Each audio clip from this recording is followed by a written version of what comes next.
नमस्कार दोस्तों, welcome to सरकार स्टडी बेस्ड एजुकेशन। चलिए हम बात कर रहे हैं यहाँ पे डीटीपी की, और डीटीपी के बारे में हमने कंप्लीट डिटेल में जान लिया। इसके अलावा डीटीपी के अंतर्गत एक और टॉपिक है प्रिंटिंग। प्रिंटिंग के बारे में हम जानते हैं प्रिंटिंग होती क्या है। देखिए, आप जो भी चीज़ें डीटीपी के अंतर्गत बनाते हो वो होता है आपका सॉफ्ट कॉपी। अब सॉफ्ट कॉपी को आप मास्टर प्लेट, आपको बताया था मैंने, प्लेट की ज़रूरत पड़ती है। मास्टर या फिर जो कोई रिलीफ प्लेट होती है, इसके माध्यम से आप जो है अनेक जो कॉपी होती है उसमें कन्वर्ट कर देते हैं। अब वो टेक्निक कोई भी हो सकती है, अलग अलग प्रकार की। तो इसी को हम क्या बोलते हैं, प्रिंटिंग। यानी कि जो भी हम काम कर रहे हैं डीटीपी के अंतर्गत, उसको मास्टर कॉपी या किसी और अन्य तरीके से बहुत सारी कॉपियों में कन्वर्ट कर देना। सीधे सीधे अगर बोला जाए तो सॉफ्ट कॉपी को हार्ड कॉपी में बदलने की टेक्निक क्या कहलाती है, एक प्रकार से प्रिंटिंग कहलाती है। पर हर जगह सॉफ्ट कॉपी को हार्ड कॉपी में बदलने की टेक्निक नहीं होती, क्योंकि प्रिंटिंग की जो टाइप्स होते हैं वो अलग अलग होते हैं। जैसे कि हम आगे बात करेंगे, लेटर प्रेस है, ठीक है, स्क्रीन प्रिंटिंग है, अलग अलग बहुत सारी प्रकार की प्रिंटिंग आपको टेक्निक देखने को मिलेगी। तो हम सिंपल बोलें कि किसी मास्टर कॉपी और या फिर टेम्पलेट के माध्यम से हम जो है बहुत सारी कॉपियों में उसको कन्वर्ट कर देते हैं, हजारों कॉपी, लाखों कॉपी में। तो इसी को क्या बोलते हैं, हम प्रिंटिंग बोलते हैं। प्रिंटिंग आपको समझ में आ गया। अब प्रिंटिंग के बारे में कुछ बेसिक चीज़ें जान लेते हैं। सबसे मुख्य बात होती है कि प्रिंटिंग का विकास कब से स्टार्ट हुआ।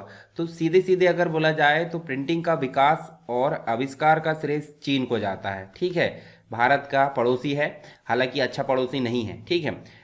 सन 105 ईस्वी में अगर बात करें शुरुआती समय में, तो एक नागरिक था जो चीन का था। उसने कपास और मलमल की सहायता से किसका आविष्कार किया, कागज का। कागज का उपयोग क्यों किया जाता है, प्रिंटिंग करने के लिए, ठीक है। तो कागज कब शुरू हुआ, आपको पता है 105 में चीनी नागरिक ने इसको बनाया था। 712 में देखिए यहाँ पे आपको देखने मिलेगी सीमाबद्ध और स्पष्ट ब्लॉक प्रिंटिंग की शुरुआत की गई। इसी के अलावा 605 में ही यहाँ देख सकते हैं हीरक सूत्र नामक संसार की पहली प्रिंटेड जो बुक थी, पहली प्रिंटेड बुक यहाँ पे प्रकाशित की गई 650 में। 1041 में आपको चीन के एक व्यक्ति था जिसने चीनी मिट्टी की मदद से अक्षरों को तैयार किया। जैसे हम देखते हैं ना, अल्फ़ाबेट देख सकते हैं हम बहुत सारे, उनको तैयार किया यहाँ पे। तो सीधे सीधे अगर बोला जाए तो चीन को ही इसका विकास का श्रेय जाता है। अब ये चीन से जो टेक्निक है वो कहाँ पहुँच गई, यूरोपीय देश में। तो यूरोपीय देश के अंतर्गत हम देखें जर्मनी में जॉन गुटेनबर्ग ने 1440 में टाइपो का आविष्कार किया। टाइपोग्राफी फॉन्ट से निर्मित होती है, ठीक है, और इसे बदल बदल कर अलग अलग मात्रा में जो है बहुत अधिक मात्रा में प्रिंटिंग की जाने लगी, यानी प्रिंटेड जो है वो किया जा सकता था। इसके अलावा जॉन गुटेनबर्ग ने ही 1454 और 55 के अंतर्गत दुनिया का पहला प्रिंटिंग प्रेस, जिसे हम छापा खाना बोलते हैं, प्रिंटिंग प्रेस की बात करें तो इसको लगाया। और 1465 में इसने बाइबल एक धार्मिक ग्रंथ है, और इसकी जो है 300 प्रतियों को यहाँ पे प्रकाशित किया। किसने, जॉन गुटेनबर्ग ने अपने प्रिंटिंग प्रेस से। इस प्रकार जो प्रिंटिंग जो कला है जर्मनी से प्रारंभ होकर यहाँ पे यूरोपीय देशों में फैल गई। पुर्तगाल में इसकी शुरुआत कब हुई, 1544 में। अब आपको पता है पुर्तगाली नागरिक वास्को डी गामा भारत आया था। तो यहाँ पे जो प्रिंटिंग है, प्रिंटिंग का इतिहास अगर देखें तो जो प्रिंटिंग है उसका विकास धार्मिक क्रांति के दौर से शुरू हुआ है, ठीक है। जैसे बाइबिल की प्रति यहाँ पे निकाले थे। यह सुविधा मिलने के बाद धार्मिक ग्रंथ बड़े ही आसानी से कहीं भी हमको आसानी से मिल जाते थे। 1556 में हम देखें तो गोवा में ये टेक्निक लाई गई, किसके द्वारा, पुर्तगालियों के द्वारा, ठीक है। और यहाँ 1561 में बाइबिल जो है पुस्तक की एक प्रति आज भी, बाइबिल प्रकाशित हुई थी, इसकी प्रति आज भी हमको देखने मिलती है न्यूयॉर्क की लाइब्रेरी में। इसके अलावा दमन और दीव में हम देखें 1670 में एक उद्योग के रूप में प्रिंटिंग प्रेस की शुरुआत की गई। 1900 में बिजली संचालित रोटरी प्रेस, लिनोटाइप की सुविधा और रंग बिरंगे जो चित्र है उसको छापने की सुविधा, फोटोग्राफी को छापने की व्यवस्था, सारी चीज़ें यहाँ पे होने से क्या हो गया, समाचार पत्र भी यहाँ पे प्रकाशित होने लगे और जो रीडर्स होते थे वहाँ तक पहुँचने लगे। इसके अलावा अगर बात करें हम प्रिंटिंग की, तो प्रिंटिंग के अलग अलग प्रकार हो सकते हैं। सबसे फेमस होता है ऑफसेट प्रिंटिंग। क्या होता है, ऑफसेट प्रिंटिंग। ऑफसेट प्रिंटिंग के बारे में हम जानेंगे अभी। तो यहाँ देखिए मुख्य रूप से लेटर प्रेस प्रिंटिंग है, स्क्रीन प्रिंटिंग है, ऑफसेट प्रिंटिंग है, फ्लेक्सोग्राफी और इलेक्ट्रोस्टैटिक, ठीक है। यहाँ पे आपको एक और प्रिंटिंग देखने को मिलती है, डिजिटल प्रिंटिंग। डिजिटल प्रिंटिंग जैसे कि हम लेज़र प्रिंटर की बात करें, इंकजेट प्रिंटर की बात करें, फोटोकॉपियर मशीन जो होती है, ये सब क्या है, डिजिटल प्रिंटर। तो डिजिटल प्रिंटर आपको पता है ये सीधे कंप्यूटर से मशीन में इसका आउटपुट आ जाता है, जबकि अन्य प्रिंटिंग के लिए यहाँ पे मीडिएटर की ज़रूरत पड़ती है, यानी कि वो मास्टर कॉपी हो सकती है, कोई प्लेट हो सकती है, और उस प्लेट को इस प्रकार के ड्रम में फिट किया जाता है और फिर वहाँ से कागज़ को निकाला जाता है, ठीक है, स्याही की माध्यम से जो है वो प्रिंट हो जाता है। तो यहाँ हमको देखने को मिलता है लेज़र इंकजेट जो है डिजिटल प्रिंटर है, डिजिटल प्रिंटिंग है, और इसमें हमको छोटे काम के लिए ही उपयोगी है, बड़े काम करेंगे तो ये प्रिंटर जो है हमारे ज़्यादा साथ नहीं दे पाते। तो चलिए एक एक करके हम बेसिक रूप से सभी प्रिंटिंग के बारे में जान लेते हैं। यहाँ आपको सबसे पहले देखने को मिलती है letter press printing. Letter press printing की अगर बात करें तो इस प्रकार का फार्मा होता है, लकड़ी का फ्रेम या फिर कोई धातु का हो सकता है, जिसमें हमको उभरे हुए कैरेक्टर देखने को मिलते हैं। इसी को टाइपोग्राफी भी बोला जाता था, और सबसे प्रारंभिक अवस्था में इसी प्रिंटिंग प्रेस का जो है चलन था। उभरे हुए अक्षर होते हैं यहाँ पर, लकड़ी में हो सकते हैं या धातु में हो सकते हैं, और ये फ्रेम होता है। अब ये किस प्रकार काम करता है, ये अलग अलग देखिए, रोटरी, प्लेटन या फ्लैट बेड। तो फ्लैट बेड में हमको देखने को मिलता है, जैसे मान लो आपको देखने को मिलता है ये रोल है, रोल में आपको कुछ उभरे हुए कैरेक्टर है, अगर ये घूमेगा, ठीक है, और घूमेगा, इसके नीचे जो सीट निकलेगी उसमें ये छपता जाएगा, क्योंकि यहाँ पे स्याही आ रही है, ठीक है, स्याही डालने का काम अलग एक टेक्नोलॉजी करती है। यहाँ पे प्लेटन में हम देख सकते हैं, एक साइड कागज है, एक साइड हमारे उभरे हुए कैरेक्टर, जब ये इस पर छपेगा तो दबेगा तो सिंपल सी बात ये इसमें छप जाएगा। ऐसे रोलर होता है, एक तरफ से कागज घूम रहा है और एक तरफ जो है ये आपका फ्रेम है, तो दोनों घूम देंगे। जैसे आपने देखा होगा दो रोल घूमते हैं, गन्ना जो है गन्ना का रस पीते तो वो मशीन भी आपने देखा होगा, एक दो इस प्रकार घूमते, बीच में से गन्ना निकलता है, ऐसे बीच में से यहाँ कागज निकलता है। तो ये जो उभरे हुए कैरेक्टर है स्याही के माध्यम से इसमें छप जाते हैं। तो इसी टेक्नोलॉजी को या इसी टेक्निक को हम क्या बोलते हैं, लेटर प्रेस प्रिंटिंग बोलते हैं। चलिए आगे चलते हैं, स्क्रीन प्रिंटिंग। स्क्रीन प्रिंटिंग का ज़्यादातर उपयोग दीवारों पर जो है, जैसे चुनाव चिन्ह हो गए या जो भी इस प्रकार की प्रचार की चीज़ें हो गई, उसको छापने के लिए किया जाता है। और मुख्य रूप से इसका प्रयोग किया गया था 19वीं शताब्दी में। जो द्वितीय विश्व युद्ध हुआ था, प्रथम विश्व युद्ध कब हुआ था, प्रथम विश्व युद्ध हुआ था 14 से 18 तक, ठीक है, मतलब 1914 से 1918 तक हुआ था प्रथम विश्व युद्ध। उसी समय झंडे छापे गए थे युद्ध के लिए और बैनर छापे गए थे। इसका मतलब छोटे प्रिंटिंग कार्यों के लिए इसका उपयोग किया जाता है। बहुत सी जगह इसका विजिटिंग कार्ड, इनविटेशन कार्ड के लिए उपयोग होता था, हालांकि आज की डेट में इसका उपयोग ऐसे कार्यों के लिए नहीं होता। तो करना क्या होता है, देखिए इस प्रकार से ये फ्रेम है, इसमें एक बना हुआ है, मतलब डिज़ाइन बनी हुई है। अगर हम उस डिज़ाइन को कहीं फ्लैट जगह पर रखें, कलर चलाते हैं ब्रश के माध्यम से, तो जितनी जगह डिज़ाइन बनी वो सामने दीवार पर या अन्य कोई जगह पर छप जाती है। जैसे यहाँ आप देख सकते हैं ये प्रिंटेड इमेज है, ऊपर आपकी जो है फ्रेम बना हुआ है डॉट डॉट या कटा हुआ, और इसके ऊपर से हम कलर चलाएंगे तो नीचे जितनी जगह कटा हुआ है ये भाग डिज़ाइन बनी उतनी जगह वो छप जाएगा। तो ये स्क्रीन है एक प्रकार से, ठीक है। ये देखिए इमेज है जो बनी हुई है, इंक हम चला रहे हैं, ये सारी चीज़ें मिलकर जो होती है स्क्रीन प्रिंटिंग यहाँ पे करती है। नेक्स्ट हम देख सकते हैं फ्लेक्सोग्राफी। फ्लेक्सोग्राफी जो है न्यू टेक्निक थी और इसमें रिलीफ प्लेट का यूज़ किया जाता था। रिलीफ प्लेट या फिर हम बोल सकते हैं मास्टर का उपयोग किया जाता है। मास्टर प्लेट क्या होती है, कोई प्लास्टिक का पेपर हो सकता है, ठीक है, प्लास्टिक का कड़ा पेपर हो सकता है, एल्यूमिनियम का प्लेट हो सकती है। इसमें हमको जो होती है मास्टर कॉपी तैयार करनी होती है, और इस प्रकार से जो रोलर होते हैं, रोलर में मास्टर कॉपी, कहीं से इंक आती है और नीचे से कागज़ निकलता है। तो इस प्रकार से कागज़ जो है प्रिंट होकर हमारा जो है एक तरफ या तो वो रोल में जो है कट पीस बन जाएगा एक प्रकार से और फोल्ड हो जाएगा। तो ये सारी चीज़ें हमको देखने को मिलती है, ठीक है। तो इस प्रकार से ये मास्टर प्लेट या रिलीफ प्लेट होती है, ठीक है। प्रिंटिंग फाइल जल्दी खुल जाती है, एक बार में बहुत बड़े क्षेत्र में जो है हम प्रिंटिंग कर सकते हैं। जैसे यहाँ देखिए आपको देखने को मिलेगा, ये है आपका प्लेट सिलेंडर जहाँ पे ये मास्टर प्लेट कसी होती है। ये है यहाँ पे देखिए आपको देखने को मिलता है ये जो है स्याही यहाँ पे आपको देखने को मिलेगी। एक ड्रम से दूसरे ड्रम में, इस ड्रम में आई और यहाँ पे, और यह है आपका पेपर। तो जैसे ही देखिए यहाँ से स्याही यहाँ आई, यहाँ से यहाँ आई, और ये इसमें मास्टर प्लेट है, मास्टर प्लेट में स्याही लगी और यहाँ से जो भी कागज़ गुजर रहा है वो छपकर निकलेगा। इम्प्रेशन सिलेंडर इसको बोला जाता है, ठीक है। नेक्स्ट है इलेक्ट्रोस्टैटिक। इलेक्ट्रोस्टैटिक जो है इसमें देखिए प्लेट स्याही नहीं होती, इसमें पाउडर या इंक होता है। पाउडर इंक मतलब जो आप टोनर देखते हो, ठीक है, या फिर आपने देखा होगा इंक जैसे RGB होता है, कलर प्रिंटर होते हैं, तो इसको इसके द्वारा ही हम देखिए यहाँ पे इलेक्ट्रोस्टैटिक प्रोसेस यहाँ यूज़ होती है बुक्स छापने के लिए, प्रिंटिंग बुक प्रिंटिंग करने के लिए, जैसे टी शर्ट वगैरह में भी देखोगे तो इस प्रकार की प्रिंटिंग हमको देखने को मिलती है। नेक्स्ट है डिजिटल प्रिंटिंग। वर्तमान समय में ये काफ़ी ज़्यादा प्रचलित है, हालांकि इस छोटे काम के लिए होती है। तो सबसे लोकप्रिय है, प्लेट का उपयोग यहाँ पे नहीं होता, सीधे प्रिंटर में इसका जो है काम ट्रांसफ़र कर दिया जाता है। इमेजिंग सिस्टम होती है, जैसे लेज़र प्रिंटर आप देख सकते हैं, आगे देखेंगे लेज़र के बारे में। और छोटे काम के लिए इसका उपयोग किया जाता है, जैसे डायरेक्टली हम कंप्यूटर से कनेक्ट है और यहाँ से प्रिंट निकल कर आ गया। आपने प्लॉटर भी देखा होगा, जब आप बाइक अपनी रहती है, बाइक के सामने कुछ लिखवाते हैं तो वो प्लॉटर के माध्यम से होता है, ठीक है। जैसे रेडियम आर्ट वाली की दुकान में देखेंगे प्लॉटर्स होता है। आगे देख सकते हैं नेक्स्ट जो सबसे लोकप्रिय टेक्निक है ऑफसेट प्रिंटिंग।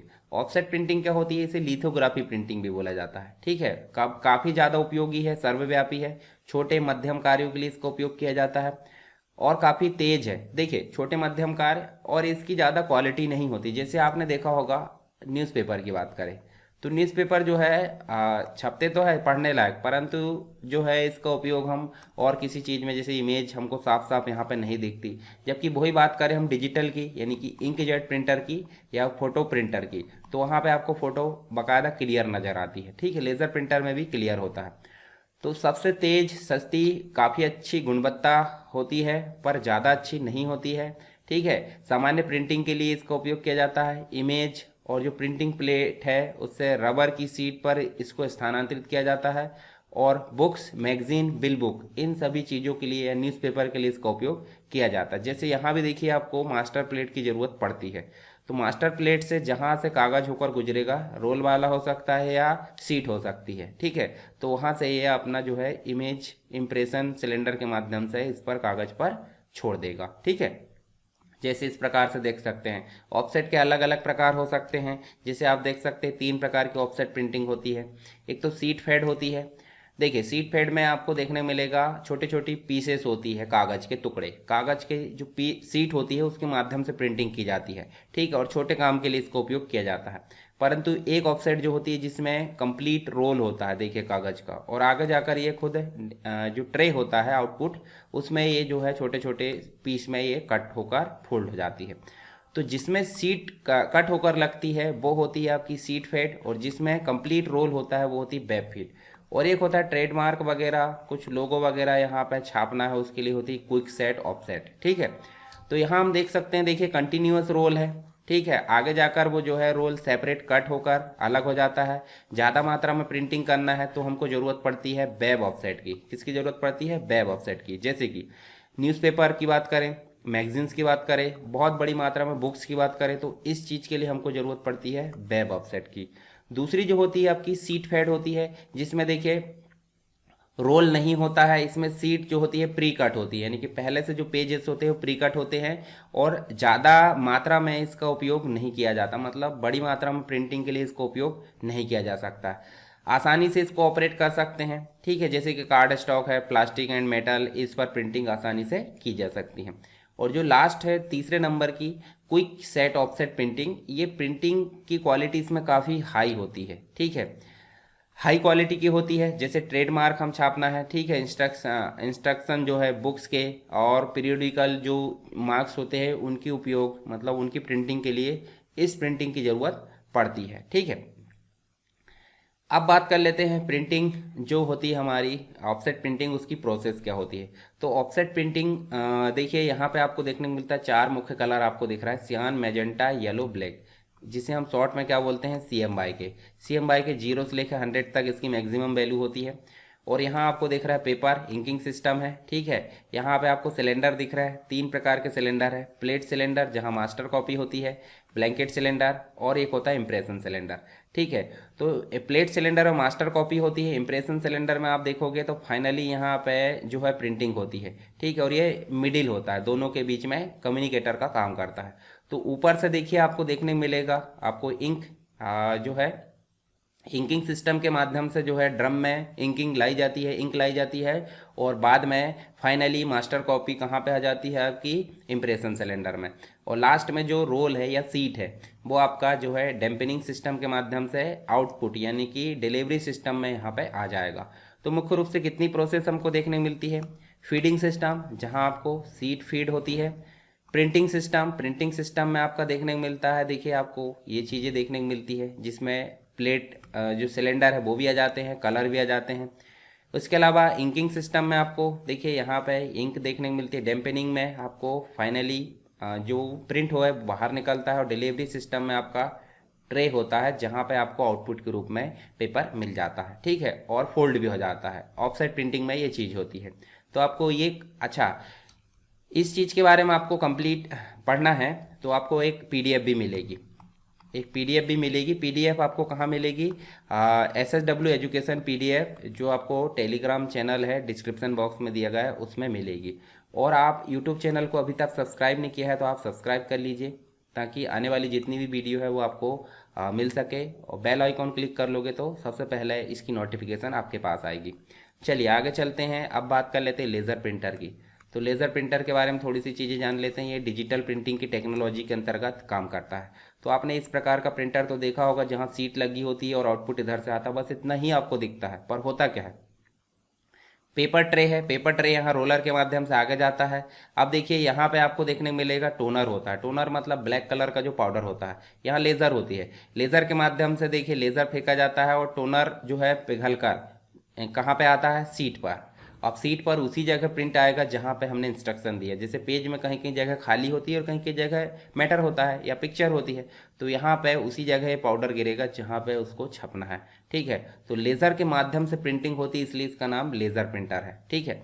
फिर आगे जाता है, देखिए यहाँ से निकल कर जो है आगे जाकर ये देखिए यहाँ पे आकर पेपर एग्जिट हो जाता है। तो ये कंप्लीट प्रोसेस है लेज़र प्रिंटर की। जब हमको यहाँ पे दिखता है निकल कर सीधे यहाँ आता है, जबकि वो 2-3 स्टेप्स अंदर घूमता है, ठीक है। लेज़र प्रिंटर की शुरुआत कैसे हुई, कैसा क्या काम करता है, वो सारी चीज़ें हमने फंडामेंटल में पढ़ चुके हैं। आपको यहाँ ज़्यादा समझाने की ज़रूरत नहीं, बस यहाँ पे आपको ध्यान रखना DPI पे काम करता है, डॉट पर इंच पे, ठीक है। तो मुख्य रूप से देखिए 880 इंटू 200 2440 तक होती है इसकी जो कैपेसिटी होती है, गुणवत्ता। और पेपर पर मिनट इसकी स्पीड होती है। क्वालिटी के नापने के लिए DPI और स्पीड को नापने के लिए PPM, पेपर पर मिनट। और यहाँ हम देख सकते हैं, देखिए 31 पेज से 40 पेज तक इसकी जो होती है PPM हो सकता है। टोनर के माध्यम से इसमें जो है प्रिंटिंग की जाती है। जो कलर होता है, कलर नहीं होता यहाँ पे, टोनर होता है, पाउडर होता है ब्लैक कलर का। इसके अलावा फीचर्स हम देख लेते हैं लेज़र प्रिंटर के। तो काफ़ी ज़्यादा स्पीड होती है, जैसे हमने देखे 31 पेज से 40 पेज पर मिनट तक PPM हो सकती है। इसमें ब्लैक एंड वाइट के साथ साथ में कलर प्रिंटिंग भी की जा सकती है। इसका रेजोल्यूशन हम देख सकते हैं 840 से लेकर 2440 तक इसका रेजोल्यूशन हो सकता है। यानी कि नॉर्मल स्टैंडर्ड क्वालिटी से लेकर हाई क्वालिटी तक इसमें प्रिंटिंग हम कर सकते हैं। इसमें बहुत सारी लैंग्वेजेस होती है, तभी तो हम जो इंस्ट्रक्शन देते हैं प्रिंट करने के लिए कंप्यूटर के माध्यम से, वो प्रिंटर के द्वारा एक्सेप्ट कर लिया जाता है। अगर लैंग्वेज नहीं होगी तो झिकझक स्पीड, मतलब एक प्रकार से चाइनीज़ लैंग्वेज में हमारा प्रिंट निकलेगा। चाइनीज़ लैंग्वेज भी नहीं बोल सकते उसको, अन्य ही लैंग्वेज में वो प्रिंट निकलेगा अगर उसके पास लैंग्वेज नहीं होगी। पेपर में भी प्रिंटिंग की जा सकती है। आप चाहे तो जो बटर पेपर होता है, प्लास्टिक पेपर या फिर फोटो पेपर, अलग अलग प्रकार के पेपर में इसमें प्रिंटिंग की जा सकती है। दूसरा, ये सिंप्लेक्स भी होती है और डुप्लेक्स भी होते हैं। सिंप्लेक्स का मतलब सिंगल साइड प्रिंट और डुप्लेक्स का मतलब दोनों साइड प्रिंट, आगे भी और पीछे भी, जैसे फोटोकॉपियर मशीन होती है। तो इतने इस के फीचर्स होते हैं। इन फीचर्स के बारे में आपको डिटेल में PDF में मिलेगा। टाइप्स हम देख लेते हैं लेज़र प्रिंटर के। लेज़र प्रिंटर अगर आप घरों में उपयोग कर रहे हैं अपने लिए तो ये पर्सनल प्रिंटर हो जाता है, जैसे लेज़र प्रिंटर। अगर वही प्रिंटर आपका ऑफिस में उपयोग होने लगा थोड़ी ज़्यादा कैपेसिटी में, तो वो हो गया ऑफिस का लेज़र प्रिंटर। बहुत से जैसे बड़े ऑफिस में वर्क ग्रुप के रूप में उपयोग हो रहा है, जैसे बड़ी मशीन आप देख सकते हैं लेज़र प्रिंटिंग वाली, तो वो होती है आपकी वर्क ग्रुप वाली, ठीक है। प्रोडक्शन, कोई प्रिंटिंग प्रेस है या जहाँ पे आपका बड़ी मात्रा में प्रिंटिंग हो रही है उसके लिए यूज़ हो रहा था, वो प्रोडक्शन प्रिंटर। और कलर प्रिंटर हो सकता है। कलर प्रिंटर में आपका देखने को मिलेगा ये ज़्यादा महंगा आता है। जैसे नॉर्मली अगर देखें तो 10,000 से 12,000 से इसकी स्टार्टिंग होती है और धीरे धीरे ये बढ़ते जाता है। जैसे मैंने जो प्रिंटर आपको दिखाया ये वाला, ये 12 से 15,000 के आसपास आपको मिल जाएगा। कंपनी के ऊपर डिपेंड करता है। जैसे एक आता है कैनन का, एक आता है HP का, ठीक है, 1005 आता है। या फिर 2900 करके आता है एक कैनन का, एक आता है 1005 आता है एक ऑल इन वन वाला, और 10-20 यानी कि 1020 करके आता है इस प्रकार का। ठीक है, तो ये आप देख सकते हैं अपनी, अगर आपको रिक्वायरमेंट है तो आप लेज़र प्रिंटर ही खरीदना। कलर प्रिंटर आपको इसलिए उपयोगी नहीं है क्योंकि ये इसमें आपको डेली ही प्रिंट निकालना होता है। अगर आपका डेली का काम है तो आप इंकजेट प्रिंटर उपयोग कर सकते हैं। चलिए, ये तो बात करें हमने प्रिंटर की। यहाँ पे आपकी सारी चीज़ें हो गई, यानी कि हमने बेसिक रूप से आपको मैं दिखा देता हूँ। इसके पहले वाली जो क्लास है, मतलब कंप्लीट, हमने डीटीपी के बारे में जाना। ठीक है, डीटीपी क्या होती है, डीटीपी की हिस्ट्री हमने जाने। उसके बाद हमने डीटीपी के अंतर्गत वर्ड प्रोसेसिंग और डीटीपी दोनों के अंतर्गत जो है अंतर देखे थे। साथ ही डीटीपी का उपयोग क्यों किया जाता है, डीटीपी के अंतर्गत पैकेजेस सॉफ्टवेयर कौन कौन से। अगर आप डीटीपी का कोर्स या फिर उसके अंतर्गत जो चीज़ें सीख लेते हो तो उसके लिए आपको स्कोप भी बताया था मैंने, कहाँ कहाँ जॉब मिल सकती है। इसके साथ ही वर्किंग प्रोसेस बताया था मैंने, यूजेस बताया था। ठीक है, साथ ही advertisement, visiting card, identity card, books है। साथ ही इसके बाद प्रिंटिंग, मतलब जो न्यूज़पेपर है, बैलेंस शीट है। फिर अभी हमने देखे प्रिंटिंग के संबंध में, प्रिंटिंग के प्रकार और ऑफसेट प्रिंटिंग के बारे में, उसके प्रकार और उसकी कंप्लीट प्रोसेस। साथ ही लेज़र प्रिंटर के बारे में देखे। आई होप आपको सारी चीज़ें क्लियर हो गई होगी। इसके बाद हम जो है अन्य जो चीज़ें हैं डीटीपी के अंतर्गत उनको पढ़ने वाले हैं। तो अगर आपको वीडियो पसंद आया है, आपके लिए फ़ायदेमंद रहा है, तो आप वीडियो को लाइक कर दीजिए और दूसरों तक शेयर कीजिए। ठीक है, तो चलिए मिलते हैं नेक्स्ट क्लास में, तब तक के लिए जय हिंद।